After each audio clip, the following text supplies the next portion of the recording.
Commander Thexla stood in the war room, his forearms clasped behind his back as he watched the holographic display. Red markers spread across the star map like a disease. 17 systems, gone, consumed by the Voral swarm in just 6 months. They're adapting faster than we can respond, Admiral Creshvalum said, her scales shifting to a troubled gray color. Every tactic we use works once, maybe twice. Then they learn. Thexla had fought in 32 campaigns across his career. The Crevathi were born warriors, bred for combat over thousands of generations. Their reflexes were 3 times faster than most species. Their strategy algorithms were flawless. Yet they were losing. What about the Thorian heavy mechs? Someone asked. Destroyed. The Voral adapted acid weapons that melt through the armor. The Centauri plasma nets? Ineffective. They learned to disperse their formations. The silence in the room was heavy. The Galactic Coalition had never faced an enemy like this. The Voral fought with no fear, no hesitation. They were a hive mind, millions of bodies controlled by a single consciousness. When one learned, they all learned. When one died, it meant nothing. There were always more. There is one option, Admiral Creshvalum said quietly. The humans. The room erupted. Thexla's mandibles clicked in disgust. The primitives? You cannot be serious. Council has reviewed their petition again. Their military history is extensive. They were rejected for good reason, Thexla said. Their biology is unsuitable for modern warfare. They experience chemical imbalances that impair judgment. They require 8 hours of unconsciousness every day. They are fragile, slow, and short-lived. They also have more wars in their recorded history than any species in the Coalition, the Admiral replied. Their planet has been in continuous conflict for its entire civilized existence. Thexla wanted to argue, but the numbers on the display spoke clearly. The red markers were spreading. The Coalition was running out of options and running out of time. I will not lead primitives into battle, he said. You will follow orders. Commander. 3 days later, Thexla's ship approached Earth's orbital station. The planet below was mostly blue and green, covered in water and plant life. Scans showed high levels of industrial activity and thousands of satellites. At least they had achieved basic space travel. The station itself was crewed by Coalition standards. Metal and composites instead of energy-stable materials. But it was functional. Humans met him at the docking port. They were small. Thexla stood 8 feet tall. These creatures barely reached 6 feet. They had only 2 arms, 2 legs, and soft skin with no natural armor. Their faces were flat with forward-facing eyes. Predator eyes, he noted. Commander Thexla, one of them said. A female, he thought, based on the briefing files. She wore a military uniform with insignia. I'm Colonel Sarah Chung, United Earth Defense Force. Welcome to Gateway Station. I require soldiers, Thexla said, skipping pleasantries. Your best warriors. We face an enemy that has defeated every military force in the Coalition. I need troops who can adapt to impossible situations. Colonel Chun smiled. It showed her teeth. Another predator trait? I think we can help with that. When do we deploy? You misunderstand. I need to evaluate your forces first. Select the most capable units. Commander, with respect, you're on a tight schedule. The evaluation period is over. Earth has been preparing since the Council contacted us. We have 40 Marines ready to deploy immediately. They're loading equipment now. Thexla's translator implant struggled with the word Marines. It came through as sea soldiers, which made no sense. 40 troops? I requested a battalion. This is a pilot program. Prove we're worth it, and Earth will send more. He wanted to refuse. 40 primitives would be useless. But the Admiral's orders were clear. He nodded stiffly. The humans arrived in the hangar bay an hour later. Thexla watched them assemble, his tactical analysis running automatically. They were even smaller than he expected. Their equipment was kinetic weapon solid projectiles propelled by chemical reactions. Primitive, but the files said they were reliable. They carried enormous packs on their backs. When Nexla scanned one, his implant reported it weighed nearly one-third of the human's body weight. Inefficient. His own troops carried micro-storage units that weighed almost nothing. "Why do your soldiers carry so much mass?" he asked Colonel Chun. "Food, water, ammunition, medical supplies, sleeping gear, and personal items," she said. "Marines are trained to be self-sufficient for extended operations. My soldiers have nutrient supplements that last weeks. Why do yours need all this?" "Humans need regular meals and hydration. We also need sleep. I know your briefing said that. We're not built like Crevathi." Vexla's mandibles clicked in frustration. These creatures needed constant maintenance just to function. How long can they operate at peak efficiency? Depends on the situation. In combat, we've had Marines fight for days without real rest. Days? That was impossible. Even Crevathi warriors needed recovery periods every 18 hours. Your species experiences chemical imbalances from stress. How do they manage extended operations? Colonel Chian's expression changed. She looked amused. "Commander, those chemical imbalances? That's adrenaline. It's a feature, not a bug. Helps us fight when we're tired, hurt, or scared. It impairs rational decision-making. Sometimes. It also lets us do things we couldn't normally do. Lift heavy objects. Ignore pain. Keep fighting when logic says we should stop." This was madness. Vexla pulled up the human military files again. He had skimmed them before, dismissing most as exaggeration. Now he read more carefully. Earth had experienced 2 planet-wide wars within a single century. Millions dead. Weapons that could destroy entire cities. Soldiers who fought in frozen wastelands, burning deserts, and dense jungles. Battles that lasted months. Sieges that lasted years. One entry caught his attention. Human soldiers in an ancient war had held a position called Thermopylae against an army 100 times their size. They fought for 3 days knowing they would die.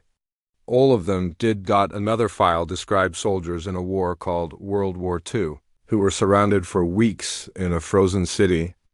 They ate leather and glue to survive. Most died. The ones who lived kept fighting. Why?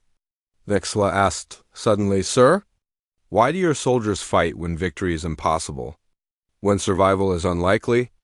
Logic dictates surrender or retreat." Colonel Chun was quiet for a moment. "We have a saying, Commander. Never give up, never surrender. It's not always logical, but it's who we are." Vexla looked at the 40 humans loading equipment. They laughed and joked with each other, showing no sign of the fear they should feel. They were about to enter a war zone against an enemy that had crushed coalition forces for months. Yet they acted as if this were routine. "Colonel Chun, I am assigning your troops to defensive positions. They will guard supply lines and rear positions. I cannot risk untested soldiers on the front line." "Understood, Commander." He expected her to argue. She did not. That somehow made him more uneasy. The ship departed 3 hours later, jumping toward the contested zone. Vexla ran tactical simulations while they traveled. Every scenario ended the same way. The Voral would break through. The coalition would retreat. The humans would likely die in the first real engagement. He told himself it did not matter. They were primitives who volunteered for this mission. Their deaths would not be his responsibility, but as he watched the humans prepare in the training bay, moving with practiced efficiency despite their crude equipment, he felt something unfamiliar. Doubt, perhaps. There was more to these creatures than the files suggested. He would find out soon enough. Zaris Prime was dying.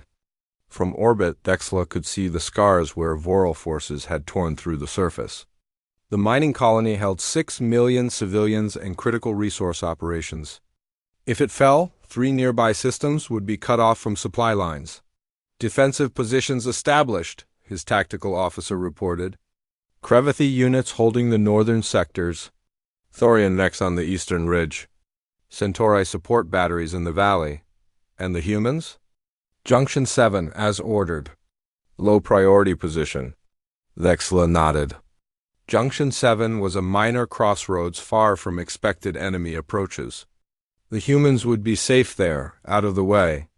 He could report that he had utilized them without actually risking them in real combat. The Voral attack began at dawn. They came in waves, thousands of them, each one 8 feet tall and covered in biochitin armor. They moved with perfect coordination, the hive mind controlling them like pieces on a game board. Vexla's forces responded with precision. Energy weapons cut through Voral ranks. Explosives tore gaps in their formations. For the first hour, everything went according to plan. Then the Voral adapted. They spread their forces, making the explosives less effective. They moved in patterns that made targeting difficult. They learned which units were most dangerous and focused on eliminating them first. By hour 6, Vexla had lost 15% of his troops. The Cravathi were rotating units according to doctrine, but the Voral kept coming.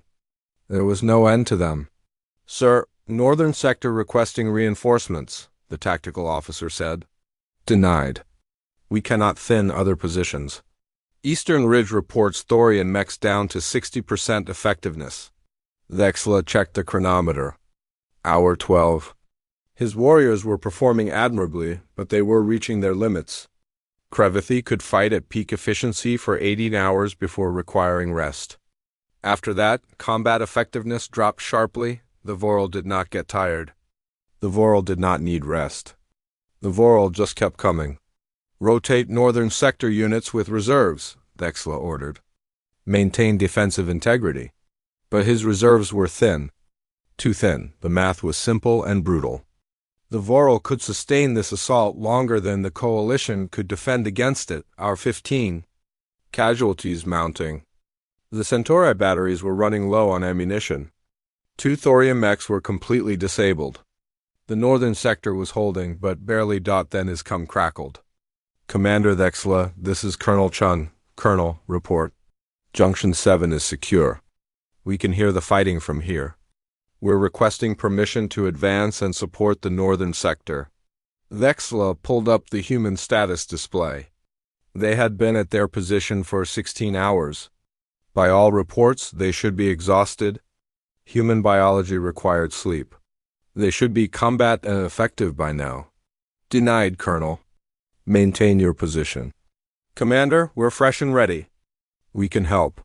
You have been awake for 16 hours. Your species requires rest?" There was a pause.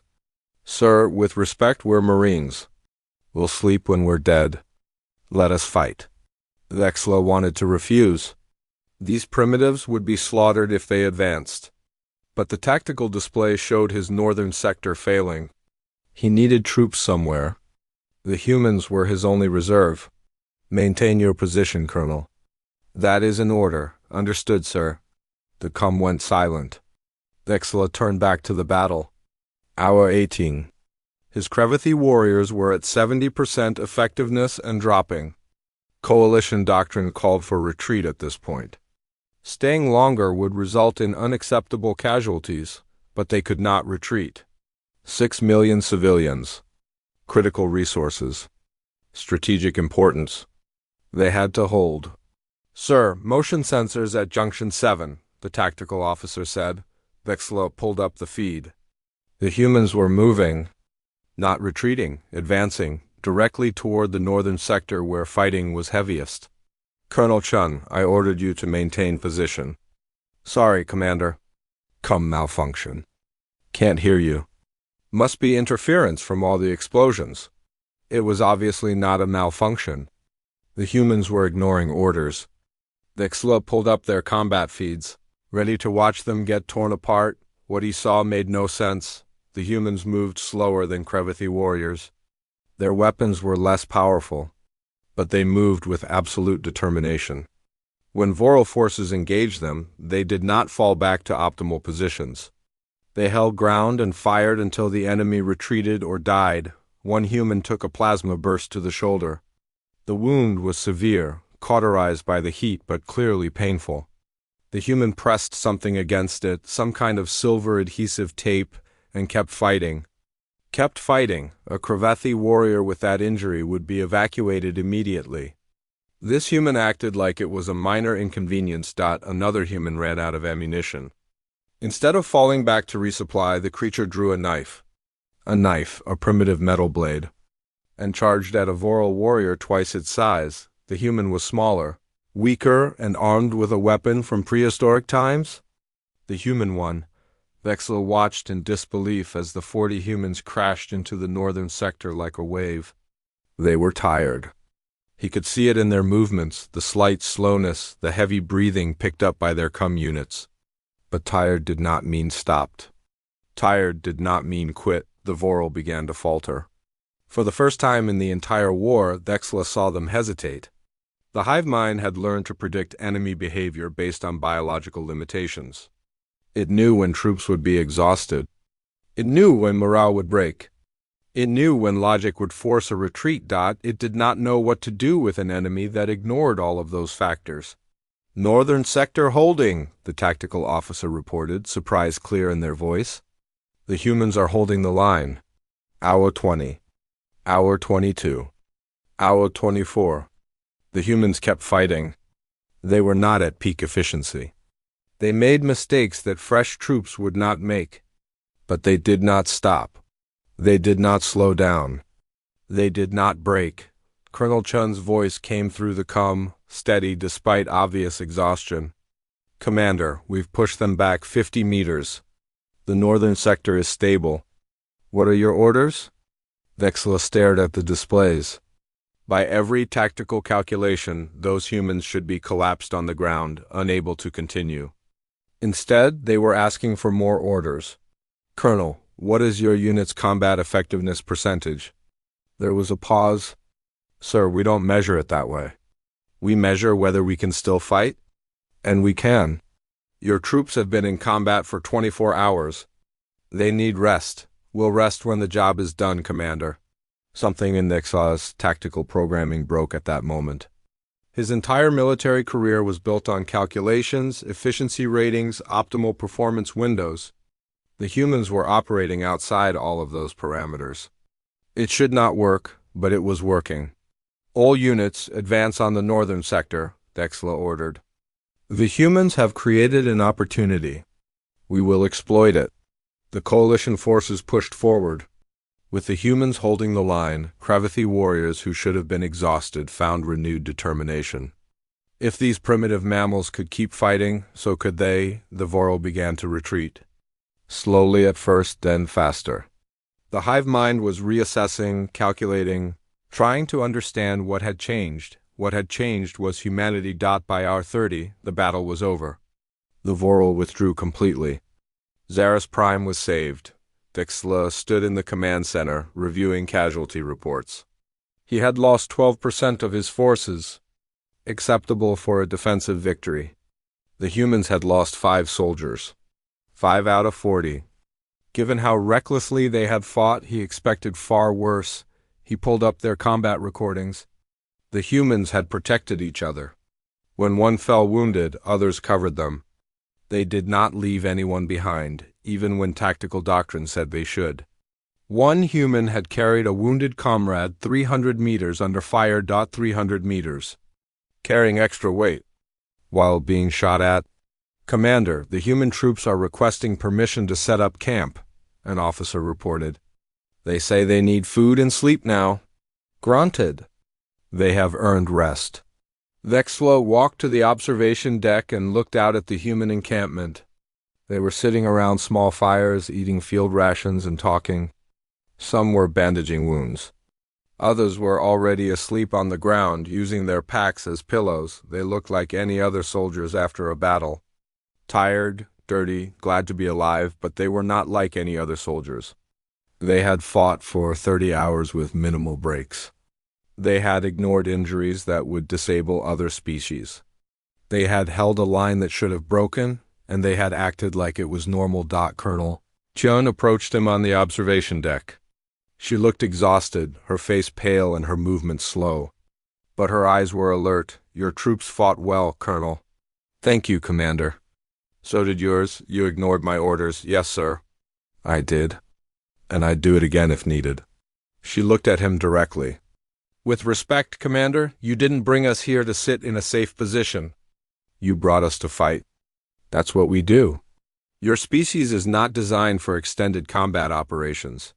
Colonel Chun laughed, a short, tired sound. No one is designed for war, Commander. But humans? We're really good at refusing to quit. It's kind of our thing. She saluted and walked away, heading toward her troops. Vexla stood alone, watching the humans rest. He pulled up the military files again, reading more carefully now, page after page of impossible victories. Battles won against overwhelming odds. The strategic planning room on Coalition Station Omega was designed for efficiency. Clean lines, holographic displays, comfortable seating adjusted for multiple species. Vexla found it all very civilized and completely useless for understanding what he had witnessed. Explain it again, he told Colonel Chun. She stood beside the holographic display of Earth, rotating it slowly. Millions of years ago, before we developed tools or weapons, humans hunted by persistence. We would find an animal and just follow it, walk after it, hour after hour. The animal would run, but we would follow. It would rest, we would catch up. It would run again, we would follow again. The prey was faster, Vexla said. How did you catch it? We didn't need to be faster. We needed to last longer. Eventually, after hours or even days, the animal would collapse from exhaustion. Then we would walk up and kill it. She zoomed in on Africa, highlighting the savanna. We evolved in one of the harshest environments on Earth. Hot sun, limited water, dangerous predators. The humans who survived were the ones who could keep going when everything else stopped. Vexla's mandibles clicked thoughtfully. So your biology is designed for endurance, not peak performance. Exactly. A Krevathi warrior is faster and stronger than a human, but we can outlast you. We sweat to cool down so we don't overheat. We store energy in our bodies. Our brains release chemicals that let us ignore pain and keep moving. We're built for the long run, not the sprint. She pulled up a file on the holographic display. Images of human soldiers throughout history. Every military on Earth figured this out. Long march. Extended campaigns. Battles that lasted days. We're not the best soldiers for a 6-hour fight. But give us a war that lasts weeks or months. That's our territory. Vexla studied the images. Soldiers carrying heavy packs across mountains. Troops advancing through snow and mud. Marines holding beaches under constant fire. In every image, the humans looked exhausted. But they were still moving forward. The Voral are winning because they overwhelm us with numbers and adaptation, Vexla said slowly. They win quick battles. What if we refuse to fight quick battles? Colonel Chen smiled. Now you're thinking like a human, Commander. The plan was madness by coalition standards. Admiral Kreshvalum said so 3 times during the briefing, but the numbers supported it, and the coalition was desperate. Vasha IV was an agricultural world, population 9 billion. The Voral were attacking in force, trying to secure the food production. Coalition doctrine called for a 3-day maximum engagement before retreating. Past that point, casualties would be unacceptable. Chan's plan called for something different. Persistence warfare. We don't try to win in 3 days, she explained to the assembled officers. We don't even try to win at all. We just never stop attacking. Rotate coalition forces in and out for rest. But keep human units on the ground continuously. Constant pressure. No rest for the enemy. The Voral do not need rest, a Centauri officer objected. They do not tire. But they do need time to adapt, Chun countered. Right now, they study our tactics, learn our patterns, then counter them. What if there are no patterns? What if we hit them at 0300 hours with a raid on supply lines? Then attack at 0800 with artillery on their positions? Then at 1400 with an assault on a command node? Then at 2200 with another raid? Different tactics, different times, no predictability? That would require troops to operate continuously for days, Admiral Kreshvalum said. Yes, ma'am. It would. Your species cannot maintain peak combat effectiveness under those conditions. We don't need peak effectiveness, Chun said. We just need to be there. To keep the pressure on. The Voral will adapt to each individual tactic, but they can't adapt to never having time to think.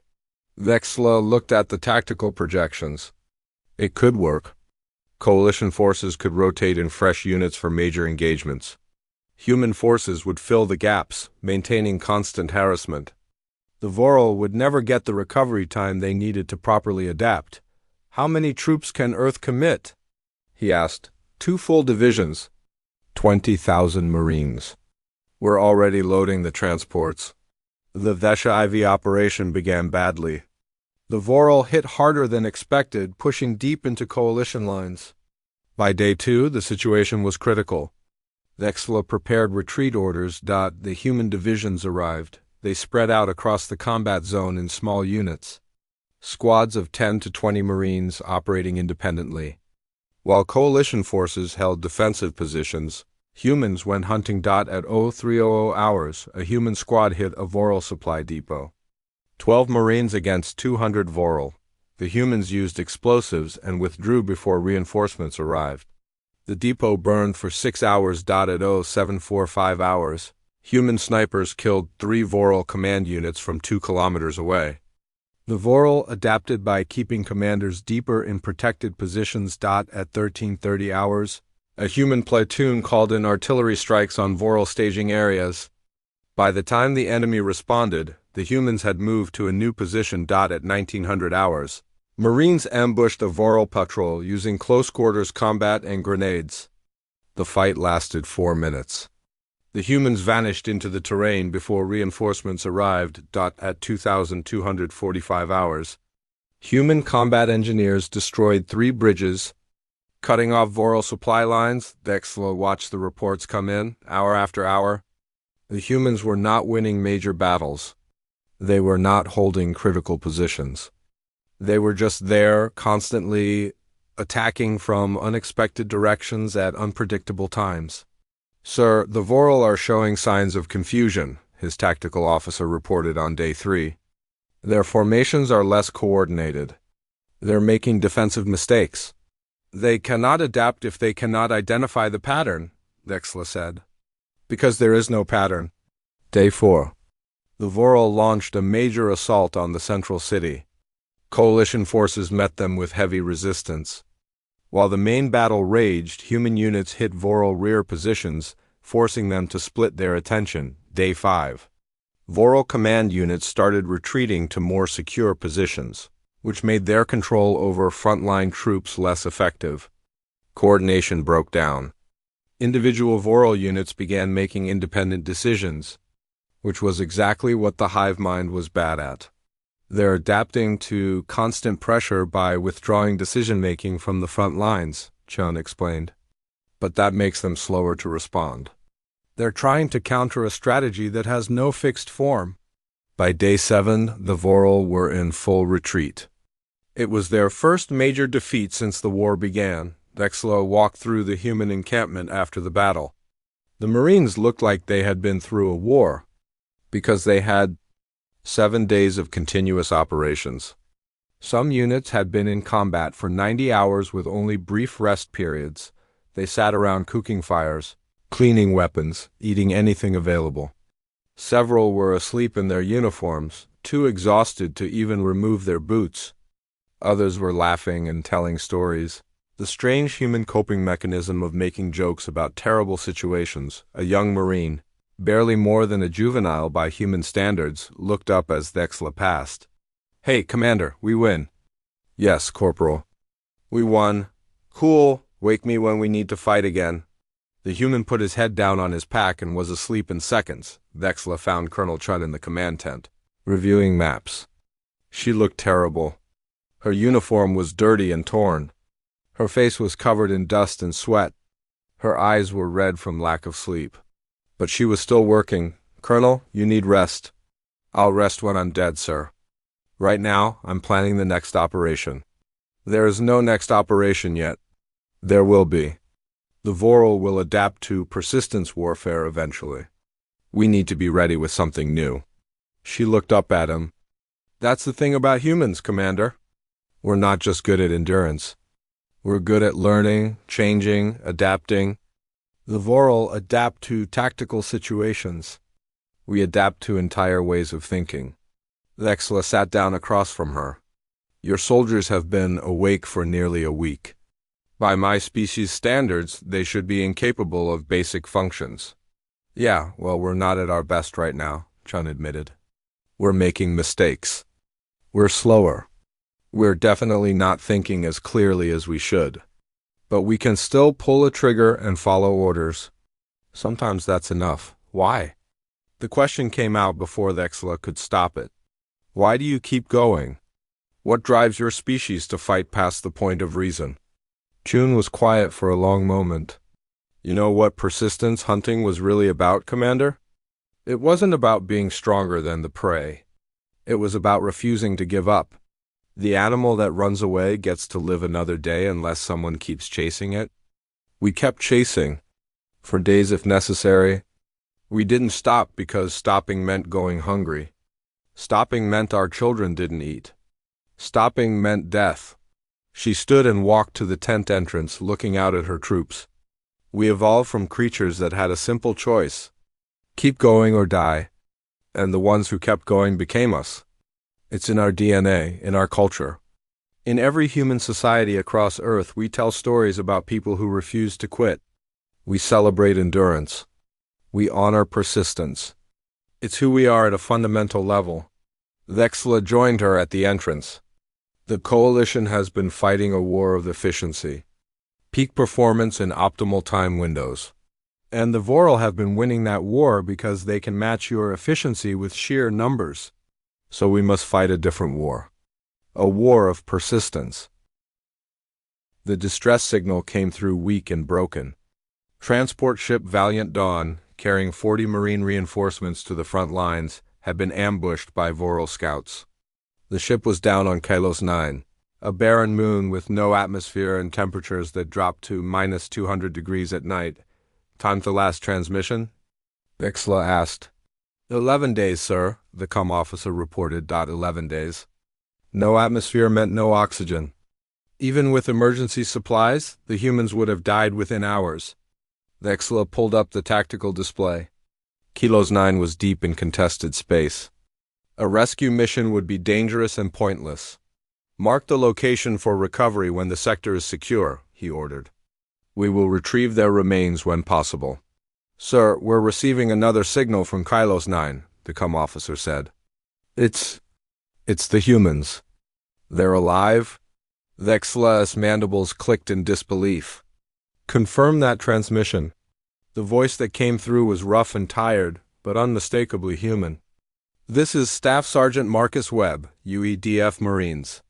We have 40 personnel alive on Kalos 9, requesting immediate extraction. We've got wounded and supplies are running low. Sergeant, how are you alive? That moon has no atmosphere. We're in the wreckage of the Valiant Dawn, sir. We sealed off sections of the ship and we're using the emergency oxygen generators. It's not great, but we're breathing. Vexla pulled up the moon's data. The Voral had patrols in the area. A rescue would require fighting through enemy forces. But these humans had survived 11 days in impossible conditions. They deserve the attempt. Sergeant Webb, hold position. Rescue forces are inbound. Estimate 20 hours. Copy that, sir. We'll be here. The rescue fleet jumped into the Kalos 9 system 18 hours later. Vexla commanded from his flagship, ready for Voral resistance. They found none. The enemy scouts had moved to different patrol routes, but they found something else. The wreckage of the Valiant Dawn was surrounded by debris. Not random wreckage? Structured debris. The humans had built defensive positions from pieces of their destroyed ship. They had created walls, fighting positions, and what looked like a command post. Sir, scanning shows 2 destroyed Voral scout ships near the surface, the tactical officer reported. Recent destruction. Within the last week, the humans fought off Voral attacks? Apparently so, sir. The rescue shuttles landed near the wreckage. Vexla watched through the external cameras as the Marines emerged. They looked terrible. Thin from limited rations, faces pale from lack of sleep, moving slowly from 11 days in low gravity. Their uniforms were torn and patched with salvaged material, but they were alive. All 40 of them, Staff Sergeant Webb, saluted as Vexla approached. "Sir, 1st Platoon, Delta Company reporting. Sorry about the ship."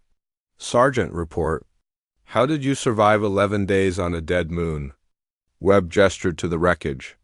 "We sealed off sections using emergency foam and salvaged panels.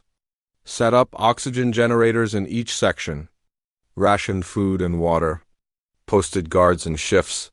He pointed to the defensive positions. "Voral scouts found us on day 4. We fought them off. They came back on day 7. We fought them off again. With what weapons? Your transport was destroyed. We salvaged what we could from the wreckage. Got about 30 rifles working, some sidearms, and one of the crew-served weapons. We also made improvised explosives from the ship's fuel cells. Set up mines around the perimeter." Vexla walked through their camp. It was organized despite the terrible conditions. The humans had created a water reclamation system from ship components. They had established a medical area where wounded were being treated. They had even set up a schedule board showing guard rotations and duty assignments. "Sergeant, you had wounded personnel. Why did you not leave them?" Webb looked confused. "Leave them where, sir? This is a dead moon. There's nowhere to leave them. You could have improved your own survival odds by rationing supplies among fewer personnel." The sergeant's expression changed. His voice went cold. "Sir, with respect, Marines don't leave people behind, ever. We bring our wounded home or we die trying." Another Marine approached. Private First Class Johnson, according to his uniform. He was limping badly, his right leg in a crude splint made from ship materials. "Sir, Private Johnson was injured when the ship crashed," Webb said. "Broken leg, internal injuries. We've been carrying him for 11 days.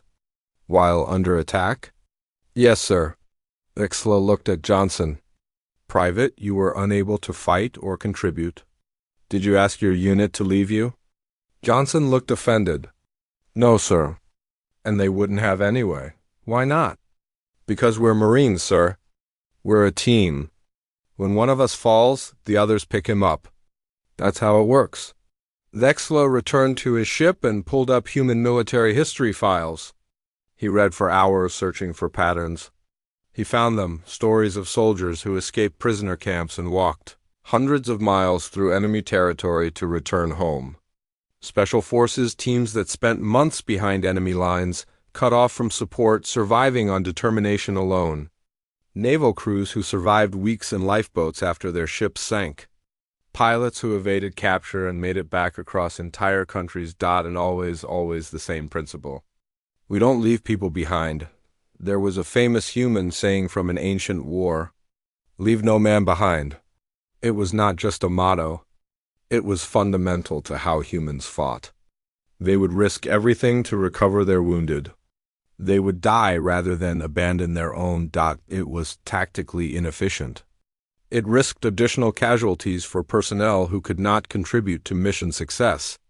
By every logical calculation, it was the wrong choice, but it worked because humans who knew their comrades would never abandon them fought harder. They took risks they might otherwise avoid. They pushed beyond normal limits because they trusted their unit completely. Colonel Chun visited his quarters that evening. "I heard about the rescue, Commander. Thank you for bringing them home." "They survived on their own," Vexla said. "We simply provided transportation. Still, it means a lot to us." She paused. "I read your after-action report on the Xeris Prime battle. You mentioned not understanding why humans keep fighting past the point of logic. I am beginning to understand now. Are you?" Chun sat down across from him. "Tell me what you think you've learned." Vexla considered his words carefully. "Your species fights for each other, not for abstract concepts or tactical objectives. When a human soldier fights, they fight for the person beside them, for their unit, their squad. Their fellow Marines. Go on. This creates a psychological reinforcement. Each soldier knows that if they fall, their comrades will risk everything to save them. This knowledge reduces fear and increases willingness to engage in dangerous actions. It also creates intense loyalty and unit cohesion. Shun smiled. You're thinking like a sociologist, Commander? You're not wrong, but you're missing something important. What am I missing? It's not just psychology. It's not just tactics. It's morality. We don't leave people behind because it's effective. We don't do it because it makes us fight better. We do it because it's the right thing to do. Because those are our people, and you don't abandon family. She stood and walked to the window, looking out at the stars. Every human culture on Earth, from ancient tribes to modern nations, has stories about heroes who saved their comrades, who carried the wounded from the battlefield, who went back into danger to rescue others. It's one of the few values that transcends all our differences. The guy next to you is your responsibility. You protect him and he protects you. That's the deal, even when it is tactically unsound. Especially when it's tactically unsound. That's when it matters most. She turned to face him. You want to know why humans can keep fighting when logic says we should stop? Because we're not fighting for logic. We're fighting for each other, and that's a much stronger motivation. Vexla was silent for a long moment. I witnessed a similar event recently. At Zaris Prime, one of your Marines carried a wounded comrade 300 meters under fire. Did they both survive? Yes, then it was worth it. But the carrier could have died. The tactical value of saving one wounded soldier did not justify the risk. Chun's expression hardened. Commander, you're still thinking about this wrong. The value isn't tactical. It's human. That Marine who carried his wounded friend. Every other Marine in that unit saw it happen. They know, beyond any doubt, that if they fall, someone will come for them. The knowledge is worth more than any weapon or tactical advantage. It makes us unbreakable. She moved toward the door, then paused. There's a human saying, greater love has no one than this, that someone lay down his life for his friends. That's not tactical doctrine. That's who we are. And it's why you'll never break us, no matter what you throw at us. After she left, Vexla sat in the darkness, thinking. The coalition had been fighting a war of calculations. Efficiency ratings, optimal performance metrics, acceptable loss percentages. The humans were fighting a different war entirely. A war where the measure of success was not efficiency but loyalty, not optimal performance but absolute determination, not acceptable losses but bringing everyone home. It should not work. By every tactical analysis, it was inefficient and illogical, but the humans kept winning.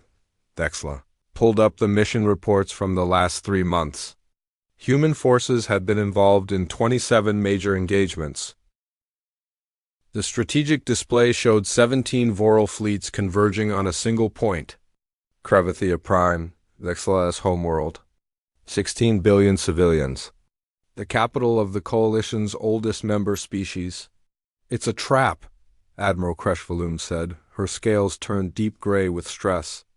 They want us to commit forces to defend it. Then they'll hit us when we're concentrated in one location. We cannot abandon Crevithia Prime, Vexla said. His voice was steady, but his mind was racing. His clutch mother lived there. His genetic siblings. Millions of his people.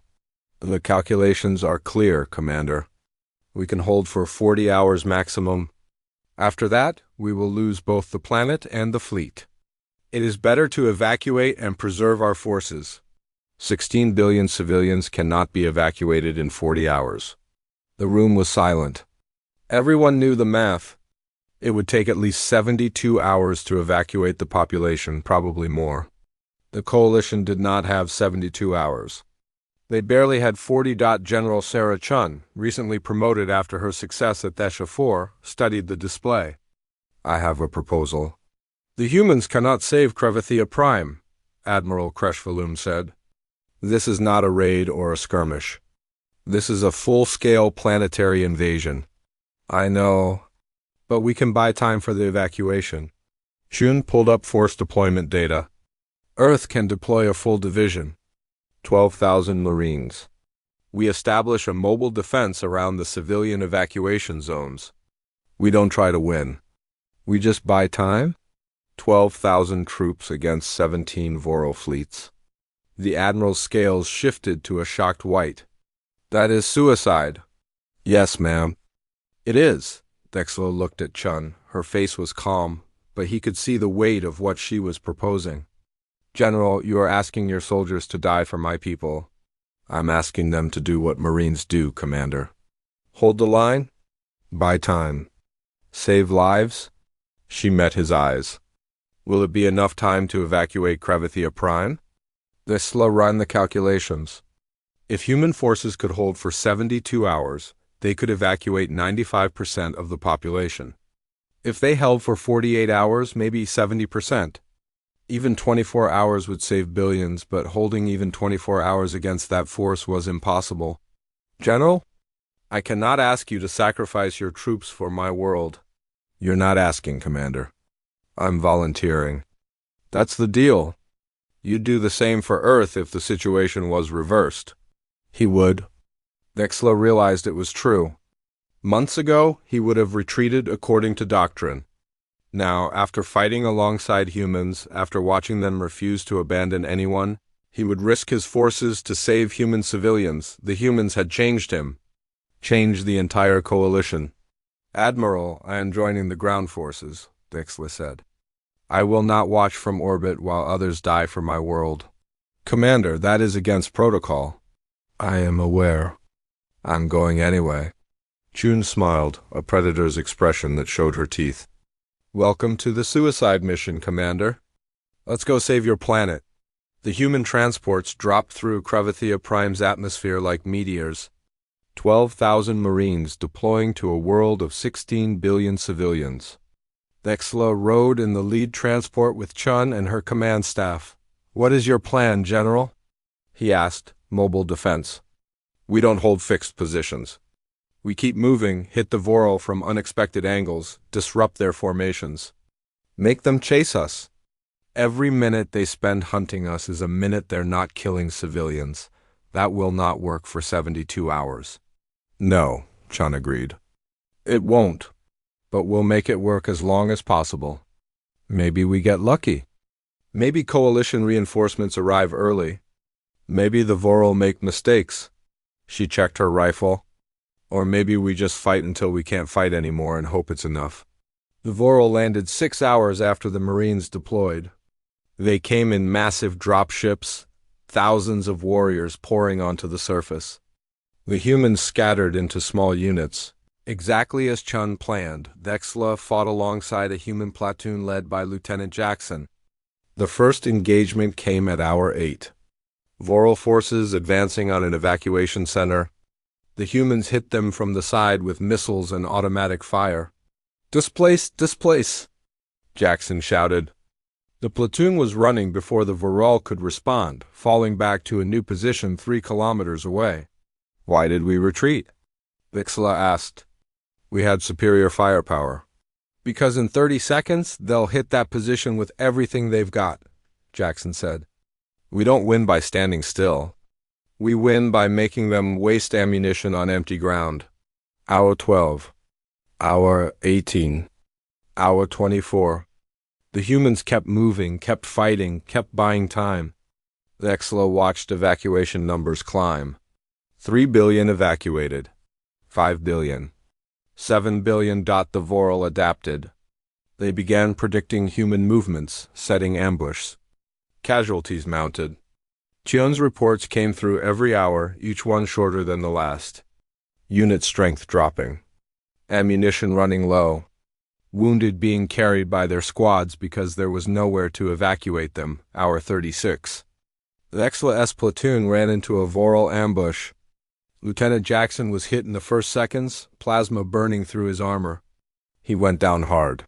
Jackson! Corporal Martinez grabbed the lieutenant and started dragging him toward cover. Plasma bolts burned the air around them. Leave me, Jackson gasped.